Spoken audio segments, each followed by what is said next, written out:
Bienvenidos a su podcast La Escena Resuena, donde presentamos el trabajo de distintos artistas de la Ciudad de México. Yo soy su host Julián Crenier y frente a mí está Javier Navejar. Sí. Hoy estamos de manteles largos, compadre. De bombo y platillo. Porque tenemos de invitado a, pues ya diría un amigo, maestro para mí también, fotógrafo, académico, maestro doctor, Francisco Parres. Bienvenido, carnal. Muchas gracias, Javier. Bienvenido. Julián, muchísimas gracias por la invitación. Y yo, pues un gusto conocerte, carnal. Claro que sí. Ya me instruyó un poquito sobre el tema, lo que se pudo, sobre ti. Leí la entrevista que te hizo hace tiempo. Sí. Hace unos años. Una entrevista demasiado bonita y formal. Aquí va a ser más cotorro. Bueno, es que también era el medio del estado, entonces era un tema más no podías decir formal. Groserías. De hecho, creo que Además. esa entrevista hablamos de tú y lo tuve que escribir como usted. Siempre me pasa Sí. eso. Sí, yo me imaginaba que iba a llegar un señor así sesentón, güey. No, El cálmala. El dean, el decano. El decano. Yo me imaginaba así, dije, no, mira, está chavo. No, todo bien, todo Un bien. chabón. Está chavo, mira. Pues qué gusto, carnal. No, acá Bueno, estamos que para viniste. conversar un poco sobre fotografía, arte, política, movimientos sociales, que es un poco lo que he trabajado, y yo siempre agradezco este tipo de espacios. Venga, Claro. increíble. Francisco, tú eres un académico de alto grado, pero también tu labor es enfocada en la fotografía. Mi primera pregunta, y me encantaría empezar con cómo ha cambiado tu relación con la foto a lo largo del tiempo, de tu vida. Mira que es una buena pregunta, porque en realidad yo inicio en la fotografía como de manera bastante informal con en algún momento estas cámaras que se llamaban Cybershot, ¿no? Ujú. De Sony, que creo que Digitalotas ya, ¿no? Sí, ¿no? Y que tenían unas tarjetas enormes, pero creo que eran como de 2 megas, ¿sabes? ¿No? Ahora cuando ya los celulares traen 1 tera, ¿no? A veces, Ujú, ¿no? ujú. Y tomando cosas como de repente, no sé, en las tradiciones como más naturalistas, que la florecita, que el paisaje, ¿no? O sea, que la fiesta familiar. Así o empezamos sea, todos, ¿no? Sí, claro. justo. O sea, como nada realmente muy serio. Pero también eso después empezó a cambiar porque yo me empecé como a relacionar finales de la preparatoria con gente que tenía ideas cercanas al anarquismo, ¿no? Y al punk. Entonces es curioso, y a eso voy también con la fotografía, porque en algún momento tuvimos una asociación pro animal, ¿no? Que nos dedicábamos como a promover los derechos de los animales, Claro. sobre todo también a la esterilización y todo eso. Y es que yo conozco a la UAM Xochimilco y a partir de ahí veo que había una carrera que se llamaba comunicación, ¿no? Entonces, como que de alguna manera el activismo político en el sentido incluso ya después que se transformaría como en algo medioambiental, impulsó lo de la fotografía, ¿no? Eso Claro. no lo había Sí, pensado fue tanto. comunicación, ciencias de la comunicación, tal cual. En realidad en la UAM Xochimilco se llama comunicación social. Ok. Entonces es interesante porque tienen un modelo, digamos, educativo como de cierta escuela proactiva, por así decirlo. O sea, contarles que yo solo tenía 2 materias, ¿no? Como teoría y práctica. Entonces llevábamos fotografía, llevábamos cine, radio, tele, diseño gráfico, periodismo, ¿no? Ujú. Y hasta el final de comunicación social es que tú ya te especializas en algo, ¿no? Yo decidí como especializarme como en cosas que tienen que ver con el video experimental, un poco como cosas más de narrativa más poética, pero Claro. también más política, y al final terminó siendo un video experimental que tenía que ver con la vida de un punk, ¿no? Uno de los fundadores del punk aquí en México, ¿no? Y El bueno, vampiro ahí- canadiense. No, hombre. el Demon se llama. El Demon se llama, y muy loco, porque además el grupo de punk del Demon se llamaba Agudos, Crónicos y Vegetales, que Órale. son los estados del psiquiátrico, ¿no? Entras como agudo, como crónico, y luego hay personas que están en el psiquiátrico como vegetales, ¿no? Claro. Entonces, un Órale. personaje bastante polifacético, y bueno, ahí yo hice cámara, un poco también de guión, en esto como de tratar de diversificar los roles. Ujú. Y fue que yo decidí, bueno, la fotografía no solo fija, la fotografía en movimiento me llamó siempre la atención, pero pensándola después, con el tiempo, más como un medio, no tanto como un fin. Es decir, como para tratar no me gusta mucho la frase muy común, ¿no? Como de dar voz a los que no tienen voz, ¿no? O a las que no tienen voz. Yo creo que todos tenemos voz, todas.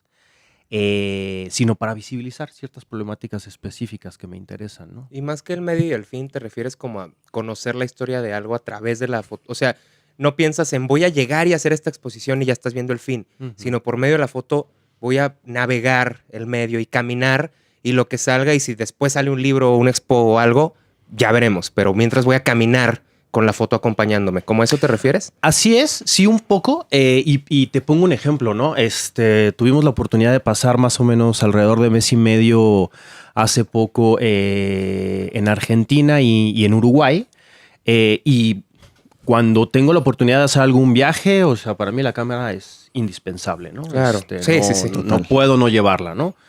He aprendido a despegarme un poco, sí, de la herramienta como tal, de la cámara, un poco en la vida cotidiana, pero antes no la soltaba nunca, ¿no? Sí, pasamos por ahí muchas veces. Es lindo, ¿no? Sí. Pues es parte justo, ¿no? Sí, de que mira, una bolsa de basura, déjale, tomo foto. O sea, es que pasas por ahí, porque sí se vuelve parte de tu vida y dices, en algún momento va a estar la foto artística por donde camine. Todo el tiempo. Sí.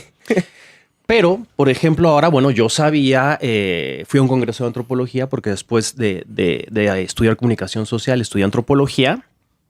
Y es ahí también que se, digamos, entremezcla un poco mi interés por hacer fotografía con contenido social. Digamos, un cierto corte entre documentalista, fotografía documentalista, pero también periodística, ¿no? Pero también de denuncia, ¿no? Sin embargo, en este caso, ahora que fui a Argentina y Uruguay, iba por una actividad académica de un congreso de antropología, ¿no?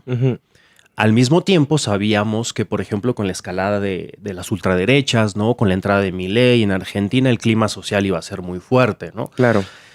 Hay, por ejemplo, paralelismos entre México, ¿no? Que tiene más de 120,000 personas desaparecidas, reconocidas por el Estado, y al mismo tiempo Argentina tiene también toda una tradición de lucha por las personas, por las familias que buscan a sus personas desaparecidas. Sí, claro. ¿No? Entonces yo sabía que en algún momento nos íbamos a encontrar con esas personas, con manifestaciones en las calles, etcétera, y un poco es ir viendo cómo está el clima social y usar eso, la fotografía, la cámara, como una herramienta para potenciar ciertas cosas que me parece importante que discutamos, ¿no? Un ejemplo de esto es que algo, por ejemplo, de lo que yo me he abstenido es de cubrir movimientos feministas, ¿no? Específicamente, ¿no? ¿Por qué? Porque creo que las marchas feministas las tienen que cubrir las compañeras, ¿no? O las diversidades sexuales, ¿no? De todo lo demás podemos tomar fotos, ¿no? Claro. Pero ahora vemos que hay fotógrafas, ¿no? Cada vez más, ¿no? Súper potentes, ¿no? Entonces yo no tendría por qué hacerlo. Sin embargo, por ejemplo, acompañando a mi compañera al punto de encuentro, porque ella iba a asistir a la marcha del 8M, de repente me vi ahí envuelto ya en la marea misma de la marcha, ¿no? Ella se fue con sus amigas, ¿no? Y dije, bueno, ya estoy aquí, voy a tirar 2, 3 fotos como para no quedarme con esa, ¿sabes? Con las ganas, ¿no? Sí, o sea, con la potencia de lo que también significa el movimiento feminista en Argentina y que, bueno, estaba ahí y estuve mucho tiempo como observador, ¿no? Como en una tienda, ¿no? Tomando algo, ¿no? Y así como observando, ¿no? Como la movilización. Hasta que dije, bueno, es momento de irme, ¿no? Y hubo la oportunidad de subirme a como una camioneta y hacer como unas panorámicas que me gustaron, que quedaron muy lindas y con una relación también distinta, ¿no? Siempre como con mucho respeto. Ahí en algún momento había como unas compañeras, ¿no? Como activistas y les dije, ¿puedo subirme? Y hasta se quedaron como, ¿por qué nos pide permiso? ¿No? Claro, ¿no? Adelante. O sea, entonces también la fotografía te lleva a entender otros procesos, ¿no? Claro. Te lleva a conocer otras cosas. Ahí tengo yo dos preguntitas que ahorita escuchándote me salieron. Sí. Una está medio nerd y la otra con lo que estás diciendo. Dale.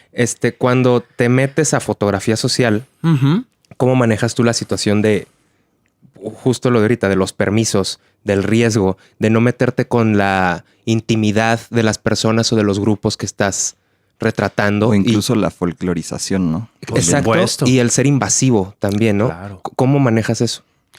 Mira que no es sencillo y yo creo que los diferentes movimientos de protesta, ¿no? Porque también es algo que a mí me ha interesado como la relación del arte y la política. Yo creo que todo tipo de arte es político, independientemente de que no tenga un mensaje político explícito, ¿no? O sea, una cosa es si tú decides tocar para Ocesa o tocar para un festival independiente o tocar para, ¿sabes? ¿No? O sea, todo tiene decisiones políticas, ¿no? En la fotografía es lo mismo.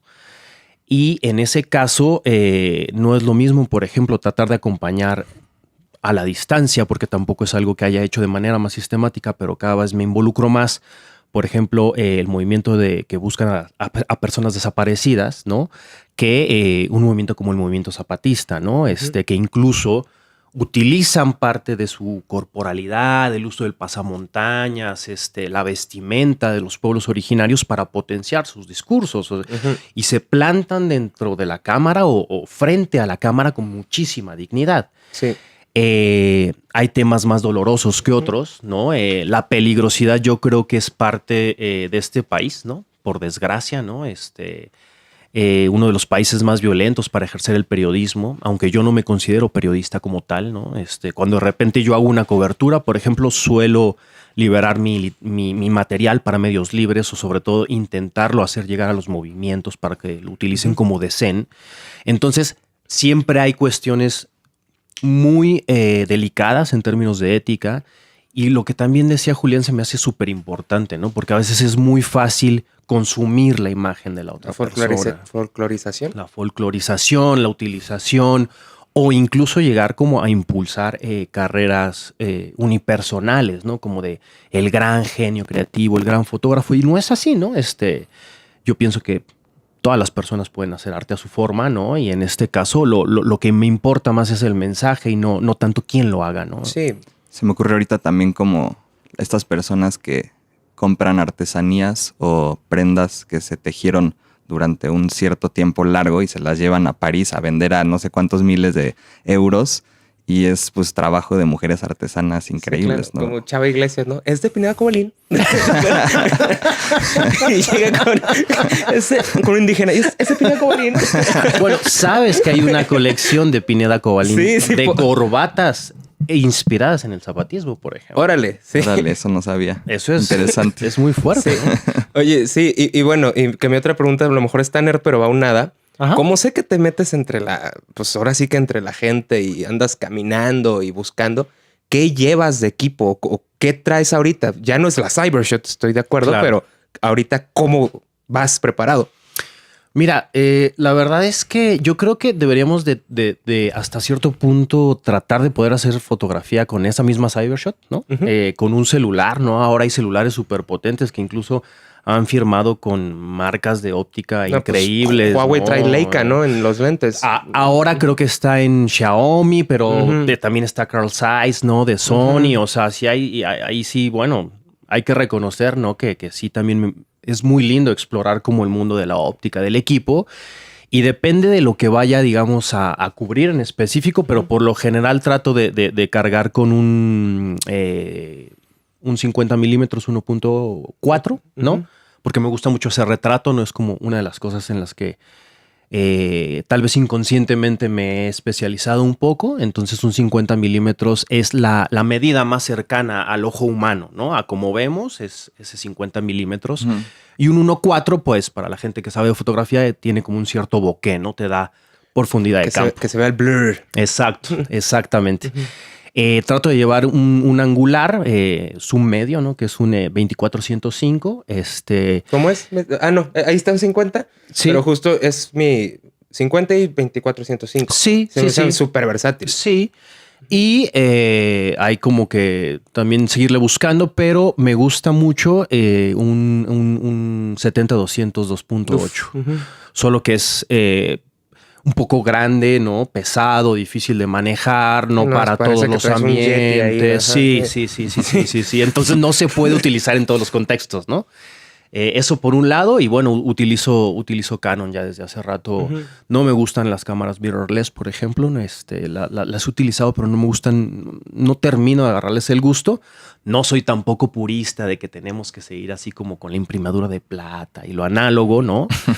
Pero un punto medio. Me gusta las cámaras full frame, ¿no? Tengo una 5D Mark IV, ¿no? Ya hace tiempo. Y bueno, espero que cuando truene el obturador poder conseguir otra, porque me quedaría ahí yo con esa, ¿no? O sea, creo que hasta las mirrorless te priva de la sensación de que se movió algo adentro, ¿no? por completo. Es que las mirrorless pues ya es esto, o sea, ya es un todo digital. Por completo. Y todavía está, a pesar de que es digital, escuchas cómo se abre y cierra para que la luz pase pues de forma análoga, ¿no? Todavía, aunque sea digital. Sí, claro. El mayor problema que yo tengo es que lo veo, el visor, lo veo digital. Es como si estuviera viendo una pantalla. Sí, porque sí es una pantalla. Exactamente. Y eso es lo que me cuesta mi trabajo. A mí me gusta ver como si estuviera viendo un espejo, ¿no? Sí. Pero supongo que también la digitalización de la foto es lo mismo que con la música, ¿no? Se abre como, digamos, la oportunidad a fotógrafos jóvenes de acceder, ¿no? A estos instrumentos de trabajo para poder tomar fotos, o sea, pues, como con la música, ¿no? Pues que cada vez es más barato hacer música, por suerte. Entonces, por ese lado yo creo que está bien. Y es que sí, porque se abaratan todos los procesos de imprimir, de revelar, de las cintas, de todos los procesos análogos, que hasta yo para mi generación no les entiendo. O sea, te sé cómo se graba en digital algo, cómo funciona un celular, lo comprendo, pero ya el que un vinil por relieve, que una aguja lo toque y que crea una señal y que esa señal suene, o una cámara que la luz se imprime en un negativo, o sea, eso sí me hace súper difícil, pues porque ya no me tocó a mi generación estar rodeado de tanto análogo, ¿no? Y fíjate que eso, incluso a la mía tampoco. Es decir, yo de las primeras cámaras que tuve ya eran reflex digitales, ¿no? Aunque perfectamente te sé trabajar el mundo analógico. Claro. Tampoco es una cosa de estar peleado con la tecnología, ¿no? Y bueno, o sea, pensando en que, por ejemplo, anda un perrillo por ahí. Sí. Un podcast pet friendly. Sí, exacto. Me encanta. Dale. Justo apenas pensando como en la tecnología y todo este tipo de cosas, apenas hace un par de años estuve haciendo unos experimentos de mi fotografía utilizando inteligencia artificial, por ejemplo. Okay. O sea, de imágenes que ya tenía previamente y jugando con plataformas de creación de imágenes como Midjourney, como Stable Diffusion, como DALL-E, para ver qué nos ofrecen estas tecnologías específicamente. Y bueno, de empezar un poco en un juego, ¿no? Después terminó convirtiéndose en una exposición de arte político que estuvo en Corea del Sur, en Estados Unidos, y próximamente se montará también en Austria. Órale. Increíble. Con inteligencia artificial. Sí, un poco la propuesta, o sea que no es una exposición individual, somos alrededor de una veintena de diferentes artistas que están experimentando con inteligencia artificial, pero específicamente desde una propuesta anticolonial, antirracista, algunas propuestas más con un énfasis específicamente, por ejemplo, en contra del heteropatriarcado, ese tipo de cosas, y mi propuesta iba un poco en la idea de qué tanto podemos o no influir como sociedad en la inteligencia artificial, porque la inteligencia artificial se nutre del lenguaje. Entonces, si es a través del lenguaje de odio, ¿no? Como hay casos de los que se han registrado, por ejemplo, de un chatbot que hizo Microsoft y que lanzó a Twitter y que inmediatamente empezó a ser como sumamente violento, racista, machista, etcétera, y más tardaron en programarlo que en darlo de baja, por ejemplo. Pues es lo mismo con este tipo de plataformas que crean imagen. Entonces yo empecé como a tratar de ver qué tipo de fenotipos, ¿no? Por ejemplo, a mí me interesa el movimiento indígena, qué tipo de fenotipos tenía específicamente la plataforma, y pues los fenotipos, digamos, étnicos indios no existían, ¿no? O sea, eran solo justo los valores que nos enseñan como dentro del mundo del arte consagrado, que son los de la blanquitud, ¿no? O sea, tú le pedías un movimiento de liberación indígena latinoamericano y pues parecían literalmente imágenes de Blade Runner, que a lo mejor podemos poner ahí en un insert, ¿no? Después, trabajando con el tiempo a lo largo de un mes, se logró un poco entrenar la plataforma para hacer imágenes mucho más cercanas a movimientos de la guerrilla latinoamericana o ese tipo de cosas. Okay. Y un poco por ahí versó la propuesta, pensando en que sí se podía entrenar esa plataforma, también alimentándola con algunas de mis fotografías para decir, mira, esto es lo que estoy buscando, ¿no? Pero originalmente en la base de datos no existía, ¿sabes? Claro. ¿Y ahorita ya está un poco más actualizado? Bastante más actualizado. bastante más actualizado, aunque, por ejemplo, justo estoy por escribir un texto con un colega jugando con esto de la inteligencia artificial, porque hay que pensar que ahora ya no solo podemos hablar en términos como de capitalismo y colonialismo, sino incluso qué significaría el tecnocolonialismo, ¿no? Es decir, o sea, término. La gente que, o sea, ¿quién tiene acceso a estas tecnologías, claro. ¿no? Y él, por ejemplo, hizo más ejercicios recientes donde también le pedía, por ejemplo, mujer campesina mexicana, ¿no? Y era muchísimo más cercana, pero de todos modos parecía una mujer campesina mexicana para Paramount Pictures, ¿no? Ajá, ponía Salma Hayek. Hanna-Barbera. Sí, justo. Sí, exactamente. Antes ponía Margot Robbie, ahora pone Salma Hayek. Ya vamos avanzando. Exactamente. Al rato te pone a Legarreta. Ya vamos avanzando. Y el filtro de sepia, ¿no? Así amarillo. Sí. Entonces, en esas andamos jugando con la tecnología, con la foto, con la imagen, tratando de aprender siempre, ¿no? De la realidad. Y bueno, con nada más para cerrarlo de la inteligencia artificial, que me dices que fueron como 20 artistas los de... ¿Qué opinan entre ustedes de la llegada de la inteligencia artificial? O sea, es muy interesante justo, o sea, porque yo creo que estos debates no son nuevos, ¿no? Esta exposición fue convocada por una curadora en Estados Unidos que se llama Liliana Konslix Gallegos. Y ella también, como migrante, ¿no? Como mexicana, ¿no? Con una identidad chicana, también se cuestiona, ¿no? O sea, cuestiona su propio ser, ¿no? ¿Qué es crecer del otro lado y, digamos, en las tierras del imperio, ¿no? Entonces, por eso la propuesta era convocar artistas que estuvieran jugando con la inteligencia artificial, pero con una perspectiva, por eso digo, anticolonial, antirracista, ¿no? Y bueno, salieron como cosas muy interesantes sobre defensa del territorio, ¿no? Sobre ecología, ¿no? Sobre el cuerpo, ¿no? Sobre recuperar ciertos sistemas identitarios y cosmogónicos más antiguos, ¿no? Entonces, la discusión no es nueva, pensando en que cuando apareció la fotografía se decía que iba a desaparecer la pintura, ¿no? Y la pintura sigue existiendo, ¿no? Entonces yo no veo la inteligencia artificial como una amenaza, sino o como una herramienta más, ¿no? Hace poco estuve en un foro conversando con un especialista, digamos, a nivel técnico de inteligencia artificial, y yo le decía... Yo lo veo como una herramienta, ¿no? El problema es para qué se utilizan esas herramientas, ¿no? Es decir, un cuchillo tú lo puedes utilizar para cortar carne o para apuñalar a alguien, claro, ¿no? Esa misma inteligencia artificial ahora se puede utilizar para incluso imprimir algunos órganos y salvar vidas o detectar enfermedades, pero también para crear armas de destrucción masiva, ¿no? Entonces, ahí el dilema sigue estando en lo humano hasta ahora. Yeah. No, qué interesante. Yo no lo había visto. Yo solo lo había visto como que cualquiera podría ser músico ahora. No me había puesto a pensar en hasta dónde tiene efectos. Sí. Pero es que es justo lo que dice Francisco. O sea, realmente todo tipo de arte es política, ¿no? De acuerdo a cómo se usa. Y eso que dices como con las palabras se construye lo que va a ser o arrojar la inteligencia artificial. Eso ha sido toda la vida, ¿no? O sea, la política es discurso también. Por supuesto, es lenguaje. Al final eso era un poco de la discusión que yo quería plantear cuando hice este ejercicio con la plataforma, específicamente la de Midjourney, ¿no? Pero no nos tenemos que ir tan largo digamos, como a las bases de datos y la inteligencia artificial, ¿no? Basta con que la gente en su casa haga un ejercicio muy sencillo, que es poner en el buscador de Google persona feliz, ¿no? Y ver qué tipo de personas felices nos salen, ¿no? Nunca había pensado en eso, que no. Está muy chistoso. Y por lo general son personas, ¿no? De una cierta posición económica, blancas, ¿no? Con el Lamborghini. Sí, exactamente. Ahora, si a lo mejor... Triste, no te va a salir una persona triste llorando en su yate, güey. Así con yo quiero llorar así. Atrás, güey, con un coñac, un puro. Sí, y llorar. Ay, qué triste soy. No va a salir, güey. Aparte coñac, no un bacacho. No. Sí, es así. Ese güey no trae tequila cabrito, güey. Rancho viejo. Es así.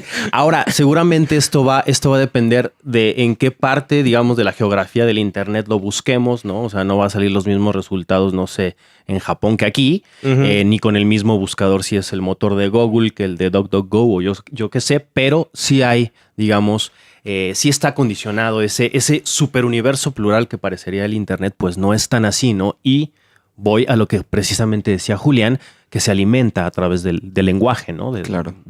Y que el lenguaje también es político. El lenguaje en términos verbales, pero escritos y por supuesto tú lo sabes en la imagen, ¿no? Y hasta diría como interpretativos, ¿no? O sea, no es lo mismo dar un discurso político violento alzando las manos que así tranquilito, ¿no? O sea, es como muy interesante. Sí.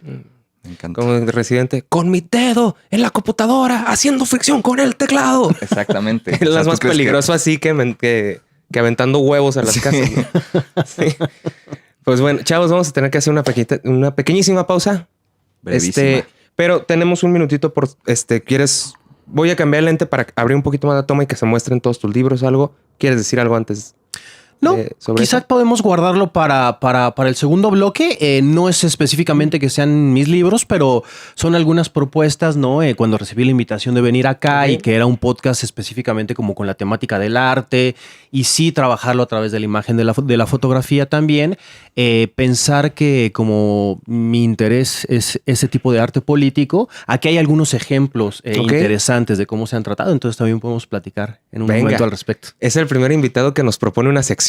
Sí, buenísimo. Buenísimo, no güey. manches. Ya está. Está de lujo. Pues bueno, hacemos una pequeña pausa y regresamos.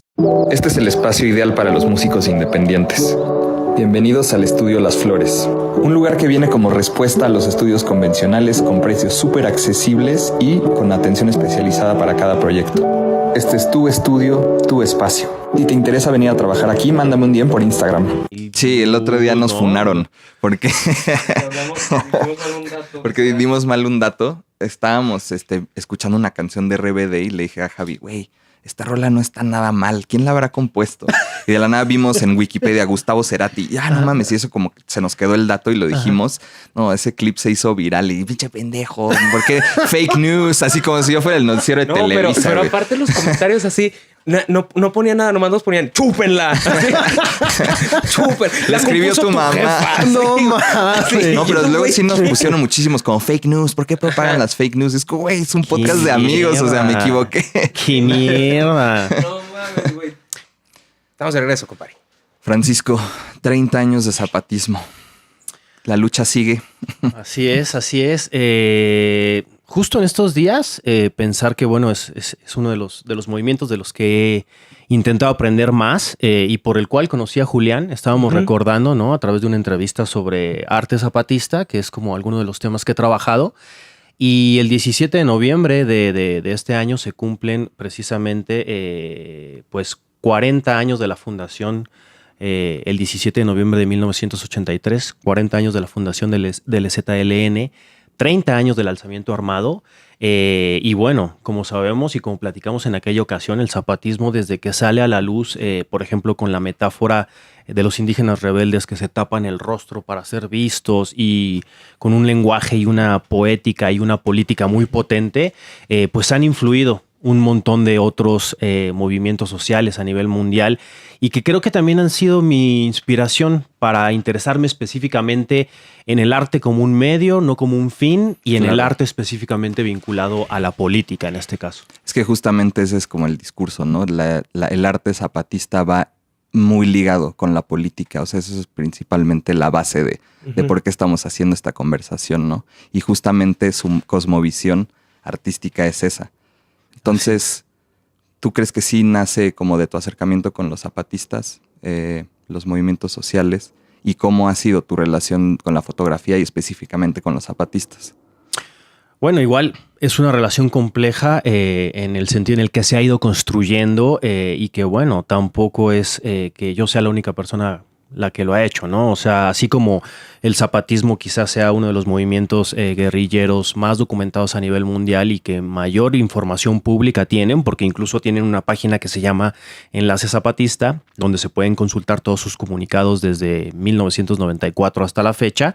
Pues por ahí han desfilado gente que ha hecho cine, por ejemplo, como Alberto Cortés con una película de Corazón del Tiempo, o también más recientes como la vocera de Luciana Kaplan, o La montaña de Diego Enrique Osorno, y bueno, también por ahí ha pasado gente como Pedro Valtierra, como Antonio Turok, ¿no? Esta fotografía de... Maestros. Sí, de Pedro Valtierra, que seguramente, o sea, mucha gente quizá no sabe que es de Pedro Valtierra, pero que es muy famosa, que es de una mujer sacando, ¿no? Tomando a un militar y tratando de sacarlo de su territorio, y que además es curioso porque muchas veces se piensa que esa es una mujer zapatista y no es una mujer zapatista, es una mujer que se llama de un pueblo de Xuyep, que bueno, es de una organización cercana al zapatismo, pero no precisamente zapatista. Entonces, bueno, ahí el problema de la mirada siempre lo están planteando las mismas comunidades, ¿no? Esto para decir que hay infinidad de gente que ha hecho foto, pero bueno, yo desde la primera vez que tuve la oportunidad de visitar territorio zapatista, ya teniendo yo alguna práctica fotográfica previa, sí era también para mí un interés tratar de establecer un diálogo a través de la imagen. Hola, Rita. Hola, tú. Oye, tu suéter está increíble. Es que si no se lo pongo se lastima de la... aesthetic. Sí, exacto. Oye, Anda y coquete. tu acercamiento con la fotografía y el zapatismo, me imagino que tiene momentos muy... Pues a mí me enciende mucho platicar de zapatismo, ¿no? Y me imagino que también tienes momentos muy felices.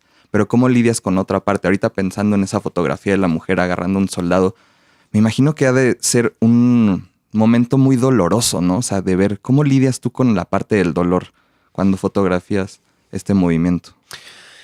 Pues también tiene su nivel de complejidad, ¿no? Tampoco es que yo, por ejemplo, precisamente haga otro tipo de trabajos muy respetables como puede ser el periodismo de guerra, ¿no? Pero por desgracia la situación de la guerra está extendida en muchos lugares a nivel mundial, pero también en México, ¿no?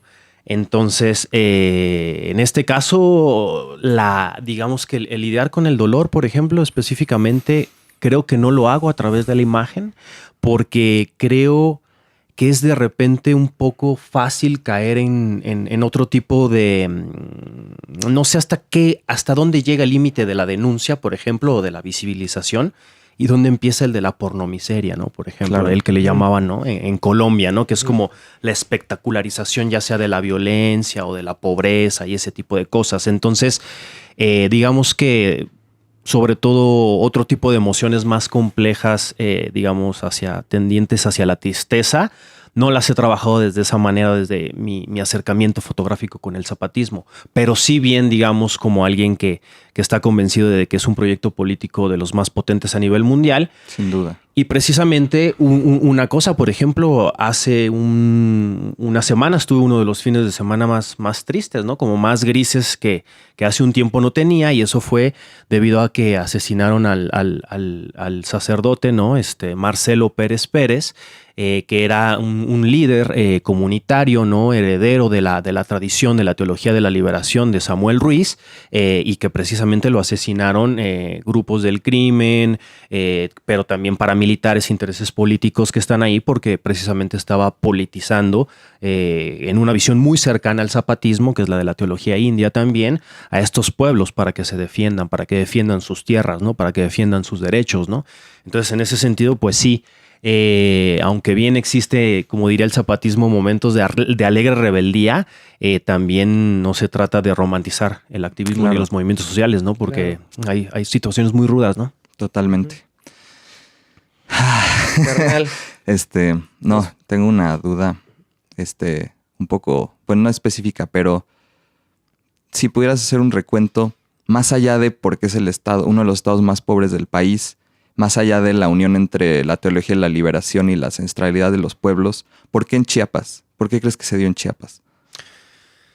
Bueno, yo creo que sí tiene que ver lo que dices con las condiciones de injusticia, pero también tiene que ver con, bueno, diferentes movimientos que han pedido justicia en este país, incluso desde antes del zapatismo, ¿no? Como puede ser, por ejemplo, otros movimientos guerrilleros de inspiración con el triunfo de la Revolución Cubana en 1959, o también cosas que tienen que ver con el 68, ¿no? Y los derechos también estudiantiles, pero en contra de la militarización, o lo que sucedió con el halconazo en 1971.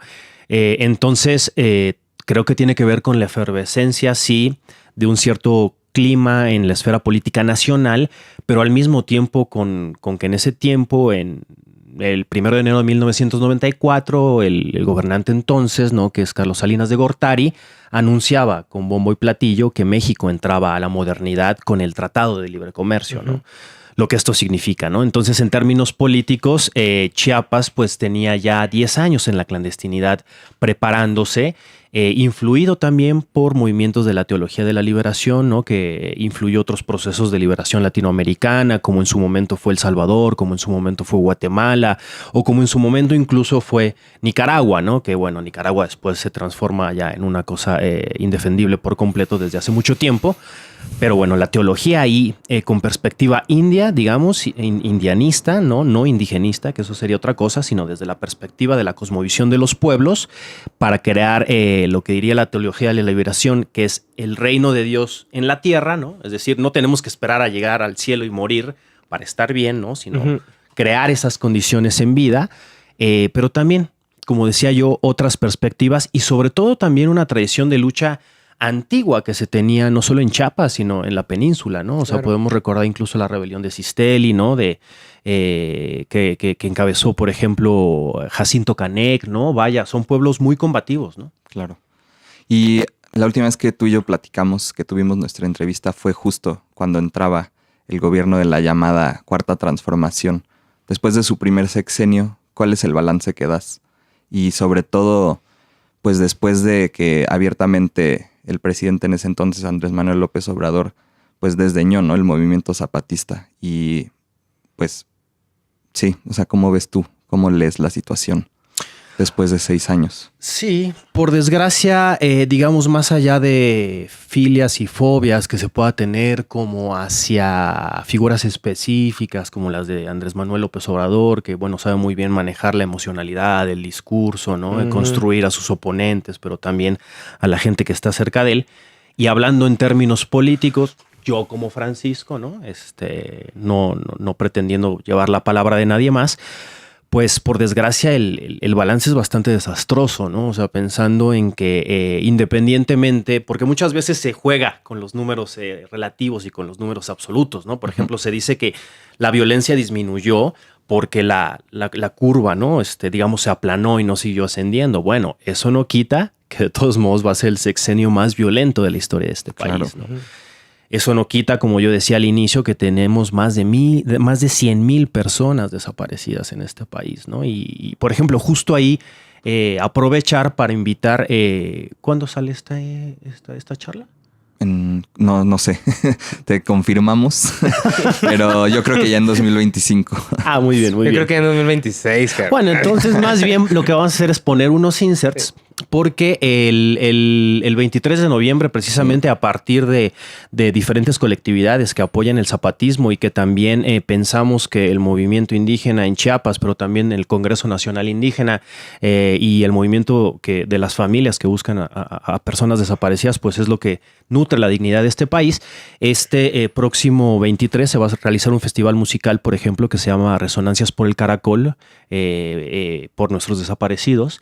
Y ahí, por ejemplo, hay una suma de colectividad de artistas que ponen el cuerpo literalmente, ¿no?, para potenciar este tipo de mensajes, y frente a la negación del fenómeno de la violencia, pero también del despojo. Y bueno, esto además articulado, por ejemplo, con un discurso que dice que el neoliberalismo ya acabó, pero que tiene puros megaproyectos de corte neoliberalista, ¿no? Por ejemplo, como el mal llamado Tren Maya, ¿no? Que lo que va a hacer es despojar a la península, ¿no? Gentrificarla, como también dirían, ¿no? Llenarla de hoteles, ¿no? Devastación medioambiental. Pero no sé, es tremendo, ¿no? Hay líderes comunitarios asesinados. Es muy difícil. Manejar por la carretera, que ya estaba la carretera, que ya existe, y que al lado esté toda la construcción y toda la obra, es bien triste de ver. Así es. Y bueno, también aunado a eso hay un proceso de mucha preocupación en torno a la militarización y al militarismo cada vez más fuerte que tiene este país, ¿no? No, Chiapas está en llamas y es muy triste. No. Así es. Deberíamos de decir que está on fire, no que está en llamas, ¿no? Ojalá. Bueno, también, porque pues, el trabajo que hacen realmente es admirable. Sí. O sea, realmente sí. No he tenido la oportunidad de visitar las comunidades zapatistas, pero Sí, es increíble, yo los admiro mucho. Ahora, para entrar en temas un poco menos densos, podemos hablar un poco de el arte de los zapatistas. Sí, claro que sí, es muy interesante porque a propósito de la pregunta que hacías, Julián, en torno, por ejemplo, al arte en el zapatismo, y cuando yo hablaba de que incluso el zapatismo tuvo un proceso de preparación de 10 años antes, ¿no? Y que ahora se van a cumplir el 17 de noviembre de 1983, otro aniversario más.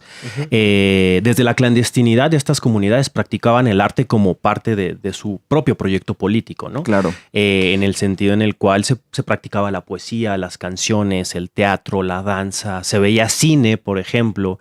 Es muy curioso ver que, a diferencia de lo que se podría pensar, una de las películas, y eso, bueno, lo dicen los compañeros y compañeras en sus comunicados y en sus encuentros públicos que hacen, una de las películas que primero llamó más la atención en las comunidades fue una película vietnamita, ¿no? Porque precisamente se veían en este reflejo de campesinos, ¿no? Que trabajan la tierra y que luchan contra el imperialismo, ¿no? Entonces, como cosas muy raras, pero al mismo tiempo, de repente, les gustaban películas como Rambo, ¿no? O sea, porque tampoco se trata de ser como puristas, ¿no? Si veían la vietnamita y luego veían de que Shrek, ¿no? Bueno, en el 83 no existía Shrek, pero el 83, ¿verdad? Bueno, pero su paralelo. Bueno, veían Dumbo. Dumbo probablemente Dumbo, sí, sí, algo de peliculón. Disney. Algo de Disney, sí, seguramente. Sí. Y bueno, después con toda esta poética, esta política que se devela ya más de manera pública en el 94, pues siempre ha estado ahí presente el arte, ¿no? Y siempre además las comunidades han convocado a encuentros plurales en su territorio, que eso es lo más interesante. No es así que hasta específicamente como un espacio más grande que convocó a miles de personas, en 2016 las comunidades convocan a lo que se llamó el Festival Comparte por la Humanidad, ¿no? Y a propósito de eso, aquí tenemos como algunos libritos, ¿no? Este, por ejemplo, es un libro que se llama Los latidos del corazón nunca callan, poesías y canciones rebeldes zapatistas, que es un compilado de poesías y canciones de esos años, ¿no? De 2016, 2017. Y estos festivales, por ejemplo, solo el primero convocó a más de 1,800 artistas de los 5 continentes, sin contar las comunidades, ¿no? Sin contar en ese número las comunidades que también practican sus artes, ¿no? Artes que practican, que van desde el bordado, la pintura, la escultura, la danza, el teatro. Incluso están haciendo ya cine las comunidades zapatistas, ¿no? ¡Qué belleza! Su propio cine. ¡Qué padre!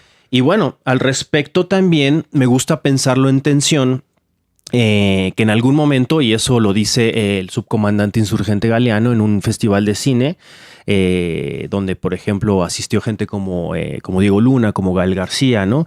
En 2019, en 2018, donde las comunidades decían que hubo un momento en el que se hacía arte sobre las comunidades, es decir, la mirada externa, ¿no?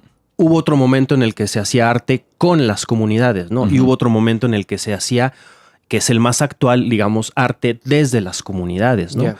Al mismo tiempo, pensar fenómenos como súper interesantes como Roma, ¿no? La película Roma de Cuarón, que el primer lugar donde se estrenó fue en un caracol zapatista, en el caracol de Oventic. Eso no sabía. Claro, antes de ganar así, ser multilaureada. Antes de los 20 minutos de Venecia, de aplauso. Exactamente. Órale. Exactamente. Entonces, eso muchas veces no se comunica, eso muchas veces no se sabe, pero bueno, también hay una relación en la cual hay que pensar el movimiento zapatista que quizá para las nuevas generaciones no es tan latente, no es tan reciente, pero que no solo transformó la cultura política a nivel nacional, no solo incluso llegó a transformar en muchos lugares la cultura política a nivel mundial, sino también transformó a nivel artístico, ¿no? A nivel cultural. Por ejemplo, hay exposiciones muy locas, ¿no? Como esta que fue en el MUAC, que se llama Cuando pensamos que teníamos todas las respuestas, la vida cambió las preguntas, que es de un colectivo ruso, ¿no? Que se llama Chetodelat, que dice que hace arte inspirado en el zapatismo en la era post-soviética, ¿no? Entonces es como toda una locura, ¿no? Acá traigo otros para mostrarles. Muy ad hoc. Por ejemplo, que se llama Zapantera Negra, que es un proyecto de Emory Douglas, de Mia Everolo y de Caleb Duarte, que trata de unir la gráfica de las Panteras Negras, ¿no? De este movimiento de liberación y de digamos, por los derechos de los pueblos afrodescendientes en Estados Unidos, con la gráfica zapatista, ¿no? Entonces nace este proyecto que se llama Zapantera Negra, ¿no? Entonces es interesante, ¿no? Y en este Zapantera Negra como tal, por ejemplo, es esta gráfica que hacía Emory Douglas, o que sigue haciendo Emory Douglas, ¿no? Desde los 70s, bordada por mujeres zapatistas, ¿no? Entonces vemos, por ejemplo, mujeres negras, ¿no? Pero con un bordado de los Altos de Chiapas, yo qué sé, ¿no? Ese tipo de cosas, ¿no? Sí. Tenemos otro, por ejemplo, que se llama Los Huecos del Agua, arte actual de pueblos originarios, que es el catálogo de una exposición que además ganó varios premios. Me parece que estuvo dentro de las 10 mejores exposiciones a nivel mundial, y también ganó si no me equivoco, el premio a la mejor exposición de la Ciudad de México en 2000, me parece que 21. Vaya, los datos como muy específicos, ¿no? Entonces, pensar que ahí el zapatismo ha estado influyendo en muchos otros procesos que tienen que ver con el arte y la política en todo el mundo, literalmente. Cuando se ha pensado que el zapatismo ha desaparecido y que ya no tiene la fuerza de antes y que más latente no puede estar, ¿no? Exactamente. Sí, precisamente, por ejemplo, el día de ayer estuve en una mesa a propósito de la estética y el zapatismo en términos contemporáneos, ¿no? Y la compartí con una compañera que conozco desde la licenciatura, Fabiola Araiza, que fue la compañera de trabajo por muchos años de Checo Valdés, ¿no? Checo Valdés, un muralista que pintó el mural que se llama el mural de Tani Perla, que se hizo para inaugurar el primer municipio autónomo rebelde zapatista, Ricardo Flores Magón, en 1998. Pero fue un mural efímero, porque tanto en lo pintaron, no tardó más que creo que al día siguiente, ahí veamos la historia porque exactamente no me acuerdo cuánto tiempo duró, pero fueron horas lo que duró y llegó el ejército y lo destruyó, ¿no? Lo interesante es que ese mismo mural ha sido el mural más reproducido de la historia, dicen. Wow. ¿Por qué? Porque todos los comités de solidaridad internacional, porque apresaron a mucha gente, entre ellas a Checo, que por cierto falleció muy recientemente, ¿no? Entonces también es bonito pensarlo como manera de homenaje. Claro. Apresaron a Checo, apresaron a periodistas, apresaron a muraleros, ¿no? Como se decían ellos, y también gente de la comunidad internacional. Checo estuvo 2 años preso por ese mural y dijo, bueno, pero si me están encarcelando por pintar, me están encarcelando por pedir justicia, pues entonces vamos a formar talleres comunitarios de muralismo al interior de la cárcel también. Y como una de las protestas, ese mural se reprodujo en infinidad de partes del mundo, hasta en Japón. Incluso hay fotos de ese mural en una reproducción que colgaron, ¿no? En la Sagrada Familia en Barcelona, por ejemplo, ¿no? O sea, junto con Gaudí, ¿no? O sea, ese tipo de locuras puede provocar el zapatismo. Chavos, 5 minutos. Ok, una última pregunta para cerrar. Ahorita que Javi me decía, no, pues no estoy tan informado del tema, y yo le decía, pues no pasa nada porque, o sea, realmente el zapatismo ha sido un movimiento que, tú no lo viste en los libros de la SEP, ¿no? Como tan a profundidad. Recuerda también que los libros de la SEP tienen una agenda política, ¿no? Sí, claro. Entonces, como no te sientas mal, ¿tú qué le dirías, o sea, ahorita que estamos en cámara, a las nuevas generaciones? Que se sienten así de mal como yo. Pues no tanto que se sientan de mal, sino que empiezan a tener esta curiosidad, porque también han pasado 30 años del levantamiento armado, ¿no? Entonces, ahora en 2024, ¿cómo se pueden acercar? ¿Cómo ha transformado la visión zapatista a lo largo de estas décadas? ¿Cuál es tu lectura al respecto?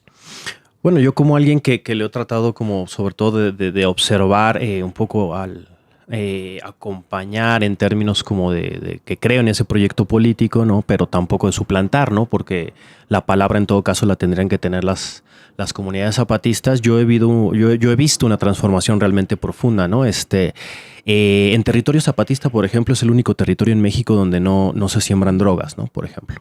En territorio zapatista es el único territorio en México donde no existen los feminicidios, ¿no? Por ejemplo. O los secuestros, ¿no? O los asesinatos en territorio zapatista. El problema es que el mismo territorio zapatista está cercado actualmente, ¿no? Por el crimen organizado, por grupos paramilitares, por el mismo ejército. Pero aún así la transformación ha sido profunda, ¿no? Pensando en que han construido su propio sistema educativo, por ejemplo, hablando de la SEP. Su propio sistema de salud, ¿no? Su propio sistema de salud, exactamente, ¿no? Con sus clínicas, con sus hospitales, ¿no? Porque tampoco se trata de esta romantización de que piensan que las comunidades quieren vivir en el pasado, ¿no? Como le gusta pensarlo al Estado mexicano. No, las comunidades quieren saber hacer operaciones, ¿no? Quieren saber, me refiero a operaciones médicas, ¿no? Quieren saber operar y operan equipo de alta tecnología, ¿no? Para atender a sus propias necesidades, ¿no? Y bueno, esto pensarlo en tensión, donde apenas hace 30 años, que en términos de historia larga es muy poco, en esas mismas comunidades las niñeces se morían de una simple diarrea, por ejemplo, ¿no? O sea, por una infección de estómago maltratada o por una gripa, ¿no? Para mí eso son transformaciones profundas, además de todos los impactos que siguen teniendo en la política nacional, ¿no? Sí, quizá hay una, digamos, una estatura moral, ética y una dignidad en este país que pueda hacer frente a un proyecto como el de la Cuarta Transformación, pero realmente desde una visión crítica. Lo repito, ¿no? Es el zapatismo, ¿no? Es el Congreso Nacional Indígena, ¿no? Y las familias buscadoras, yo creo. Totalmente. Pues, compadre. Nada más, pregunta obligada que la tenía que hacer. ¿Es el zapatismo el único movimiento insobornable de México? Yo creo que... Ay, que vayas. que presumido. Es interesante que lo preguntes. Recuerdo que también es una conversación que tuvimos la vez pasada. Y yo creo que el zapatismo ha inspirado muchísimos otros movimientos, incluyendo, por ejemplo, el Congreso Nacional Indígena. Y en ese sentido sí son infalibles, ¿no? Si pensamos que la relación está en tensión de hacer la política en favor del dinero, tengo muy claro que no tienen justo ese interés, ¿no?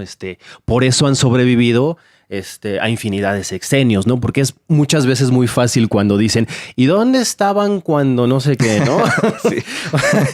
Señor, señora, vea, ahí siempre han estado. No desaparecieron. No desaparecieron, no se fueron, han denunciado desde todos los gobiernos, ¿no? Desde la militarización de Calderón, que ahora se profundiza, ¿no? Desde la venta de este país a los intereses extranjeros, ¿no? Entonces, todo ahí ha estado y sigue presente y va a seguir presente. Perfecto. ¿Y tu libro? Bueno, recomendarles este libro que se llama Poéticas de la Resistencia, Arte Zapatista, Estética y Decolonialidad, que bueno, es ahí, diría un colega, Bruno Baronet, es un arma de defensa intelectual, ¿no? Porque sí está bueno. Es un chingadazo intelectual.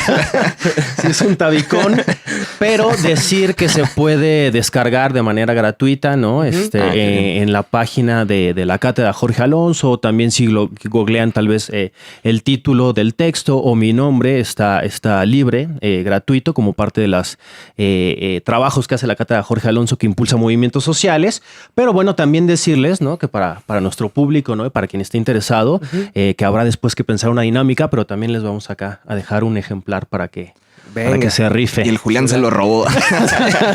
Hay uno para Julián y otro más que queda grabado. Ya si alguien se lo lleva, ya va a estar usado por Julián y por todo el mundo. O sea, ya va a tener anotaciones. Chance un moco ahí.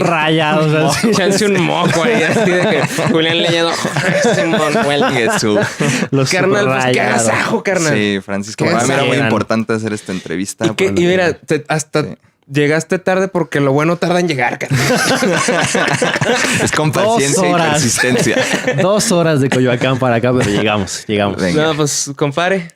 Hombre, pues esto ha sido pues un gustazo. Yo después de la desaparición de Notimex se me hacía muy importante tener esto grabado para la eternidad, ¿no? Y aparte ya en video y así está más padre. Yeah. Entonces te lo agradezco mucho, Francisco. Gracias por tomarte el tiempo. No, y felicitarles en su proyecto también. No, hombre, mucho más arte. Cuando gustes, si quieras volver, hay que hacer parte 2. Sí. Obviamente. Cuando quieran. Pues bueno, raza, ya saben, nos pueden seguir en @lasflores.estudio. Aquí estamos para todas sus necesidades musicales y visuales. Yeah. Pues nada, nos vemos a la siguiente. Gracias. Sale, bye.